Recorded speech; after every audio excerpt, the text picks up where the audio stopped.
Bonjour à tous, salut les amis, j'espère que vous allez bien. Bienvenue sur votre chaîne de News Gaming pour cet épisode 70 des News Gaming. Ça commence à faire pas mal de vidéos avec aujourd'hui 5 news, oui 5 news dont 3 pour Xbox, de l'univers Xbox. Alors je suis désolé pour les fans de Nintendo, je suis désolé pour les fans de PlayStation, mais il faut le comprendre, bientôt il y a le Xbox Showcase, c'est dimanche prochain déjà.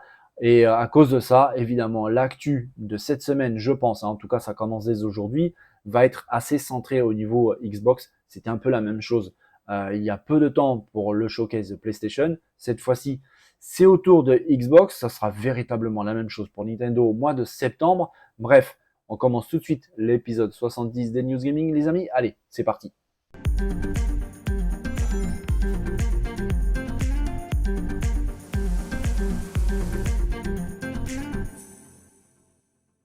Franchement, je pense que je vais faire une playlist coïncidence, tant ça arrive régulièrement. Je parle de quelque chose, quelques jours ou une ou deux semaines après, le sujet revient, alors que j'y avais même pas pensé. On a vu, il y a vraiment pas longtemps, sur la chaîne ensemble, des images de Judas, on va dire en gros, le fils spirituel de BioShock, titre énormément apprécié, dont on attend une possible suite, on verra bien. Mais c'est vrai que ce Judas, est vraiment très intéressant. Il est d'ailleurs développé par Ken Levine, qui n'est autre que le papa de BioShock. Quand je parle de fils spirituel, ça a son importance parce que quand on regarde les images de Judas, sincèrement, on voit déjà rien qu'ici, le père de BioShock. Quand on voit les images, à part nous faire rappeler à BioShock, je vois pas trop à quoi ça peut nous faire penser. Le titre qui est toujours en développement, mais ça s'annonce plutôt pas mal. Ken Levine, le papa de ce jeu et de BioShock, a déclaré qu'il voyait son jeu un petit peu comme un Lego narratif. Car en effet, dans le jeu, les choix qu'on va faire, les décisions qu'on aura à faire avec notre personnage, auront un impact très important dans l'évolution et les modifications du scénario. Et apparemment, il y aura vraiment des impacts très très importants. Le développeur a aussi indiqué qu'au tout début de la production de ce jeu, il n'y avait qu'une petite équipe qui travaillait avec lui. C'était vraiment le début, au moment où il y avait la pose du concept, le système de jeu. Aujourd'hui, le titre est passé dans un stade de développement principal, très important. Du coup, l'équipe est beaucoup plus grande et qu'il lui arrive en plus de travailler avec des anciens partenaires, par exemple des développeurs avec qui il a travaillé, par exemple pour BioShock. Ça s'annonce vraiment très très bon. On verra bien ce qu'il en est, mais c'est vrai que quand on parle de Ken Levine, évidemment, ça sent plutôt bon niveau narratif. Le monsieur, il sait de quoi il parle. Quand il parle de Lego narratif pour ce futur titre Judas, sincèrement, ça donne vraiment envie. Mais il va falloir être patient parce que même si là, il vient de parler de son titre pendant un interview, il n'a toujours pas donné de date. On n'en sait rien du tout, ni même une fenêtre, ni même une année en fait, parce qu'on ne sait pas. Lui-même, je pense qu'il ne le sait pas également. On verra. On peut toujours se méfier, il peut y avoir des surprises. C'est possible qu'il soit encore une fois un peu plus présenté pendant ces conférences qui arrivent. Le Summer Game Fest, c'est très bientôt. L'Xbox Showcase, c'est très bientôt. Parce que ce jeu est un jeu nouvelle génération. Il sortira sur PC, sur PS5 et sur Xbox. Il n'a pas été présenté pendant le PlayStation Showcase. Il y a des chances qu'il apparaisse faire un petit coucou pendant l'Xbox Showcase. Franchement, j'y crois pas trop. Mais on sait jamais. Si c'est pas dans l'Xbox Showcase, peut-être durant la Summer Game Fest. On verra en tout cas. Mais c'est vrai que ça sent plutôt bon. Ce Judas, je le tiens à l'œil. Petit jeu de mots. Mais c'est vrai que quand on connaît l'affiliation du jeu avec BioShock, quand on sait que c'est Ken Levine qui s'occupe de ce titre, qui est le créateur de BioShock 1 et 2, sincèrement, ça sent plutôt bon. On verra. Le développement du jeu se passe vraiment très bien. Ça prend du temps évidemment, mais ça se passe vraiment bien. Donc il faut juste rester patient, les amis. Mais je pense que ce Judas sera très intéressant à surveiller. Voilà, on y est. Les conférences approchent à très grande vitesse. J'en parle très régulièrement sur la chaîne. On va commencer très bientôt avec du très très lourd, la Summer Game Fest. Ça approche très vite. On va faire le point vite fait pendant cette news, le moment de la Summer Game Fest, l'heure de diffusion, et puis on va voir aussi ensemble les jeux qui ont déjà été officiellement teasés dessus, et puis le reste, ce qu'il en est, le nombre de participants, tout ça. On va voir tout ça ensemble. La Summer Game Fest, donc l'événement de Geoff Keighley, qui remplace cette année, entre guillemets, hein, l'E3. Déjà l'année dernière, c'était plutôt pas mal. Une grande différence cette année, c'est que l'événement ne sera pas seulement digital, il y aura aussi du présentiel. L'organisateur Geoff Keighley a d'ailleurs déclaré à ce sujet: cela s'est clairement fait ressentir l'année dernière lors des Game Awards où les fans ont poussé des hurrahs au moment de révéler Hades et d'autres jeux. Avec tous les événements vidéo qui existent, le Summer Game Fest se distingue par son public de fans. À chaque annonce, il crée une vraie effervescence. Et c'est vrai qu'il a raison, les salons, les conférences, les événements digitaux, c'est bien, c'est pratique, ça va vite, ça permet aussi aux annonceurs, les constructeurs, les développeurs de présenter des jeux à moindre frais. Évidemment, on ne se déplace pas sur place, donc ça coûte moins cher, mais rien, vraiment rien ne remplace un vrai salon dédié, physique, avec du monde, pour ressentir vraiment la température à l'annonce de certains titres très attendus, les hurrahs des gens. Vraiment, le salon physique, il n'y a rien qui peut remplacer ça. Cette année, le Summer Game Fest sera donc digital et présentiel. Et par cette occasion, CD Projekt a déjà déclaré que le DLC de Cyberpunk 2077 Phantom Liberty sera aussi disponible en démo jouable. Les joueurs sur place pourront se faire une belle et bonne idée du titre manette en main. Ça, c'est vraiment très très bon. Ça va permettre un petit peu de prendre la température de ce DLC qui est très attendu, de ce très bon jeu Cyberpunk 2077, qui a eu un début de vie, on va dire, un petit peu compliqué. Ça s'est bien repris, les développeurs ont vraiment bossé d'arrache-pied pour pouvoir rétablir un petit peu la balance. Et ce DLC s'annonce vraiment très bien, d'après ce qu'on a pu voir déjà, les quelques vidéos qui existent. Et c'est vrai que le mettre en démo jouable, c'est une très bonne chose. Ça ne sera pas le seul, parce que Cyberpunk 2077 a été annoncé, donc enfin son DLC, mais il y aura aussi Mortal Kombat 1. Cette fois-ci, ça sera des vidéos de gameplay, ça s'annonce vraiment très intéressant. Alan Wake 2, le remake, qui a été annoncé, présenté pendant le showcase de PlayStation il n'y a pas longtemps du tout. Cette fois-ci, il y aura du gameplay avec carrément un des directeurs du studio de développement de Alan Wake 2 qui sera sur scène en personne avec Geoff Keighley pour présenter le gameplay d'Alan Wake 2. L'organisateur Geoff Keighley en a profité pour déclarer que, évidemment, il n'y aura pas que ça. Il a teasé quelques grosses surprises qui pourront être prévues pendant l'événement. On verra ce qu'il en est, il n'en a pas dit plus, mais il a quand même déclaré, comme je le dis toujours pour cet événement, 1 ou 2 jeux peuvent faire toute la différence. En tant que producteur, ce n'est pas évident, car on ne sait pas toujours quels jeux seront abordés. Il y a parfois des changements de dernière minute. Alors il essaye un petit peu de brouiller les pistes, mais c'est sûr qu'avec un événement où participent plus de 40 personnes, enfin 40 participants, des éditeurs tellement importants comme Capcom, Xbox, Square Enix, PlayStation, bref, il y aura sincèrement du gros, du lourd, du très intéressant. Je pense que pendant ce Summer Game Fest, il y aura pas mal de gameplay. C'est ce qui a un petit peu manqué pendant le showcase PlayStation. Je pense sincèrement que ça sera un petit peu le contraire pendant ce Summer Game Fest. En tout cas, j'avais dit, on va aller voir aussi tout ce qui est date et horaire. Ça sera le jeudi 8 juin, c'est très bientôt, ça sera 21h heure française. Et on pourra voir ensemble ce qu'il en est, parce qu'avec 40 participants, beaucoup de titres présentés, beaucoup de titres teasés, des surprises, je pense aussi, des exclus peut-être, on verra. Mais c'est vrai que ce jeudi prochain, 21h heure française, ça s'annonce vraiment intéressant, épique. Et puis là, ça va vraiment ouvrir le bal à un cortège de conférences, parce que tout de suite après le 11 juin, c'est le Xbox Showcase qui déboule. Et puis tout le reste derrière, Ubisoft Forward et compagnie. Donc on arrive dans le dur, les amis, il va falloir prendre des vitamines, parce que là, ça va être vraiment chaud. Alors Sony avait ouvert le bal de cette période de conférence avec son PlayStation Showcase, et là, ça va s'enchaîner. On vient d'aborder le sujet du Summer Game Fest le 8 juin prochain, jeudi prochain. Ça s'annonce vraiment intéressant. Et après, ça va aller assez vite. On sait qu'il y a le Xbox Showcase, c'est le 11 juin, dimanche, et ça s'annonce très très intéressant. Et à cet effet, le directeur marketing d'Xbox, Aaron Greenberg, a déclaré sur Twitter, avec des échanges avec plusieurs personnes, des choses très intéressantes concernant cet Xbox Showcase, notamment le fait que il va falloir avoir une grosse digestion, parce que ça va parler jeux vidéo et que jeux vidéo. Il a déclaré environ 2 heures de jeu non-stop, de jeu et de Starfield. Ça pose les bases, on sait à quoi s'en tenir.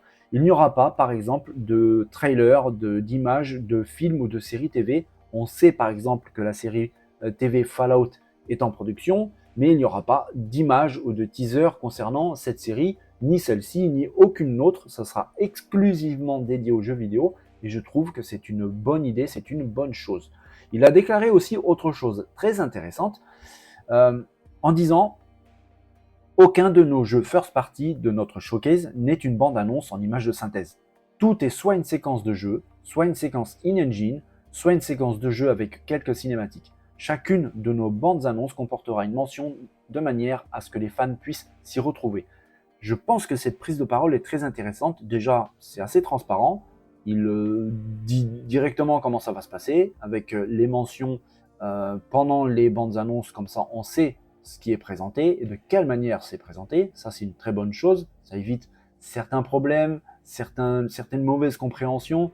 On sait que Microsoft, j'avais parlé de ça sur la chaîne, avait décidé de changer son fusil d'épaule, sa manière de communiquer concernant tout ce qui se passe autour de Xbox. Je pense que c'est une très bonne chose. Et le fait là qu'il ait déclaré qu'il n'y aura pas de cinématique ou très très peu, la plupart, ça sera du in-game ou alors avec le moteur de jeu in-engine.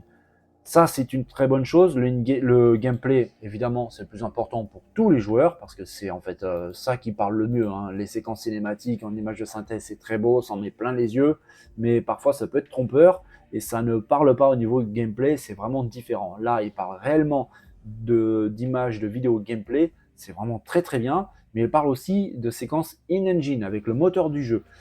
Là, j'y mets une petite réserve. On va prendre un peu de recul et on va attendre un petit peu parce que très souvent dans le passé, c'est déjà arrivé que quelques vidéos présentées in-engine, donc avec le moteur du jeu, semblaient absolument dingues. Vraiment, là, en vous disant ça, j'ai Watch Dogs par exemple qui vient de popper dans ma tête. C'était vraiment fou. Quand le jeu est sorti, on s'est dit, ah, dis donc, c'est pas vraiment pareil. Il s'est passé un truc entre les deux. Et c'est pour ça, je préfère prendre un peu de recul, attendre de voir vraiment ce qu'il en est. Peut-être qu'il a raison, peut-être que ça sera vraiment du in-engine et du in-engine honnête entre guillemets, mais en tout cas ça s'annonce très intéressant, ce showcase est très attendu, 2 heures de jeu comme il l'a dit, de jeu et de jeu, du Starfield à peu près pendant 30 minutes, ça sera juste après le Xbox Showcase, ça sera dimanche, 19h heure française, et on a hâte d'y être parce qu'avec ce Summer Game Fest, le Xbox Showcase, l'Ubisoft Forward et tous les autres, sincèrement, cet été, ça va être chaud et pas qu'au niveau de la météo. Les amis, on avait abordé au tout début de cette vidéo le sujet de la coïncidence avec le jeu Judas du papa de BioShock. Eh bien, la coïncidence, on y revient très vite avec une info qui est plutôt intéressante. J'avais abordé le sujet d'une grosse rumeur concernant la venue d'une manette et d'un casque collector Starfield pour Xbox. Ce n'était qu'une seule rumeur, avec des photos très jolies, certains me diront trop belles pour être vraies. Il va falloir se faire une idée. C'était pas qu'une rumeur. On voit ici la boîte de la manette collector Starfield pour Xbox. Là, évidemment, la face avant de la boîte, mais aussi l'arrière. Alors, photo d'un peu moins bonne qualité, un peu flou, un peu trop surexposé, c'est cramé, mais on y voit une manette avec les gâchettes transparentes qui laissent passer le visuel des moteurs qui gèrent les vibrations, moteurs qui, pour l'occasion, étaient peints couleur bronze, la même couleur de la croix directionnelle qui est sur la face avant de la manette. Ça semble vraiment très très joli. Et puis pour les plus sceptiques, ceux qui disent ouais non c'est peut-être pas forcément vrai, il y a encore meilleur. On voit ici une vidéo de quelqu'un qui s'est promené dans une boutique aux États-Unis et qui découvre hop la boîte ici en vente de la manette collector Starfield pour Xbox. Ça semble vraiment très très joli. On verra un petit peu, parce que Xbox n'a pas encore parlé officiellement de ses accessoires.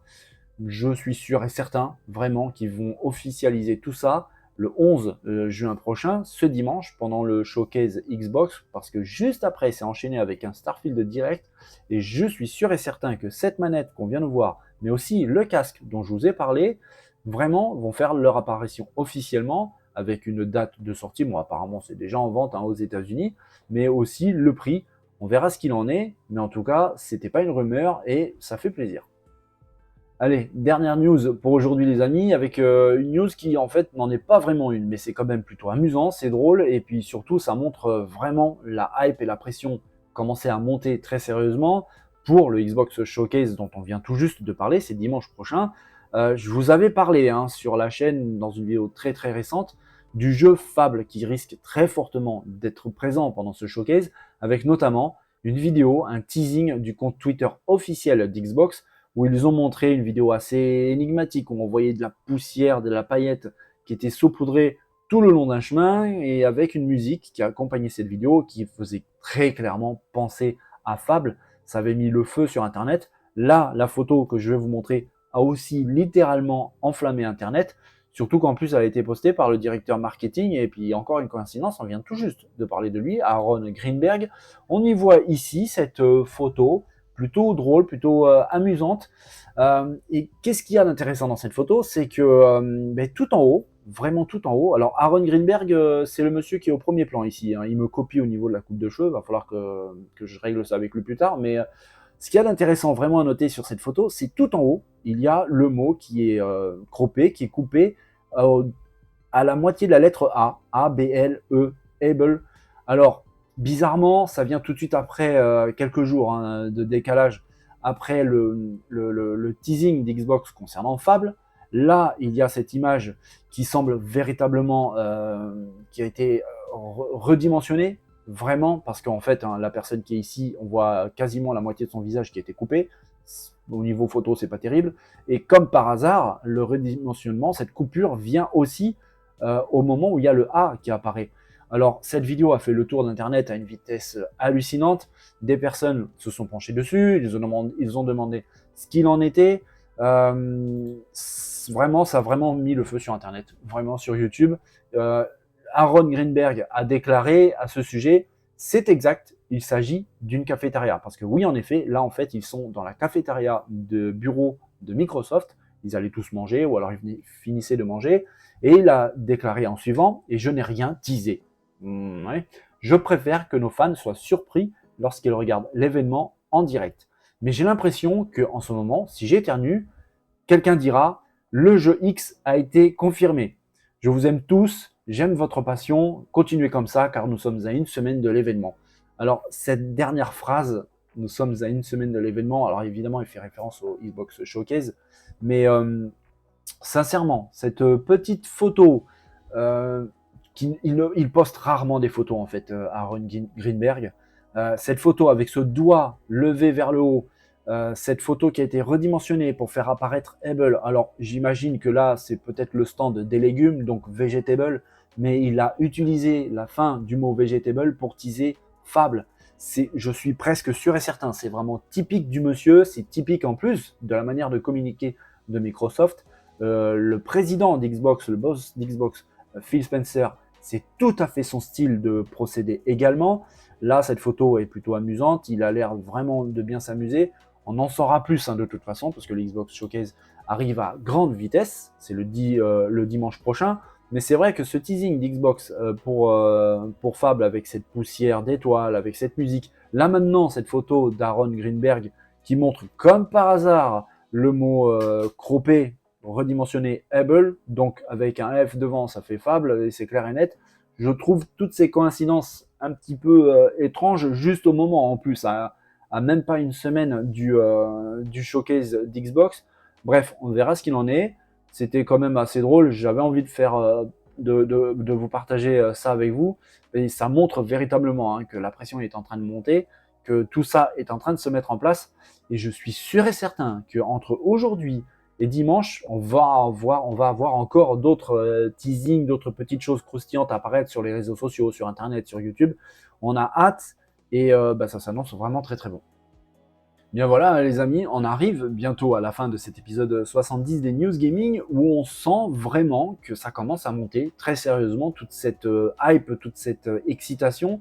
Là actuellement, j'ai un petit peu la même sensation qu'il y a quelques jours, juste avant le PlayStation Showcase, où je sentais vraiment une excitation avec beaucoup de choses qui popaient, des news un petit peu partout. C'était même un peu galère à tout gérer, il y avait beaucoup d'informations en même temps, avec une excitation qui se fait vraiment sentir. Là, c'est un petit peu la même chose avec ce Summer Game Fest qui arrive très vite, jeudi prochain. Et puis dimanche, l'Xbox Showcase, ça s'annonce vraiment chaud et très intéressant. Et à ce titre, concernant les Xbox Showcase, je vais essayer dès demain, pendant la vidéo gaming, d'avoir un volet dédié aux jeux qu'on attend, certains qu'on sait qui seront présents pendant ce showcase, mais tous les titres attendus, espérés pendant ce Xbox Showcase. Je pense que c'est une bonne chose de voir ça tous ensemble, avec peut-être des surprises, on verra bien ce qu'il en est, mais c'est sûr et certain qu'il y aura des nouveautés qu'Xbox n'a jamais présentées, mais déjà faire un petit récap des jeux qu'on attend, certains qui sont en développement depuis un bon moment, qu'on n'a plus entendu parler depuis un bon moment. On va voir ça ensemble dans la prochaine vidéo de News Gaming, les amis. En attendant, j'espère que cette vidéo vous a plu. Moi, j'ai adoré, comme d'habitude, vous préparer ça. Si vous avez aimé la vidéo, n'hésitez pas à mettre des pouces, à partager, à venir dans la zone de commentaires. C'est le bon moment, là, avec les conférences qui arrivent pour échanger sur notre passion commune et tout ce qui approche. Ça s'annonce vraiment très intéressant. En attendant, les amis, je vous souhaite à tous une belle et bonne journée. Profitez bien de tous vos proches. Prenez soin de vous. Faites attention à vous. N'oubliez pas de vous amuser. C'est super important. Et je vous dis à très bientôt, dès demain, pour un nouvel épisode des News Gaming. Allez, les amis, bonne journée.